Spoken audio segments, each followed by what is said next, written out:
Hi guys! Welcome to my YouTube channel po. Ang pag-uusapan po natin ngayon ay tungkol po sa survivorship pensioner po natin sa pag-comply po ng Annual Confirmation of Pensioner po o ACOP po. So ngayon, meron pong polisiya, si SSS na lahat po ng survivorship pensioner po ay dapat meron pong SSS number po. Okay? Kung hindi po kayo or wala po kayong SSS number, hindi rin po kayo makakapag-comply sa AKOP dahil kailangan po yun bago po kayo mag-apply sa AKOP po, guys. Kaya nga po, yung mga survivorship pensioner po natin na walang SSS, kumuha na po ng SSS number po ninyo sa SSS pa rin po or pwede rin po kayo na mag-apply ng SSS number online po. Eh, mas madali po yun kapag online, guys.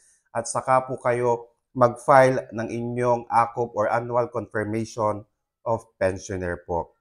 Okay, ulitin po natin sa ating mga survivorship pensioner po, kinakailangan na po ng SSS number. Kung wala po kayo, pwede po kayo mag-apply sa branch, SSS branch, or sa SSS online po. Mas madali po pag SSS online po, and then kasama po yon yung SSS number na po iyon na ilalagay po ninyo sa bago pong form para po sa AKOP or Annual Confirmation of Pensioner.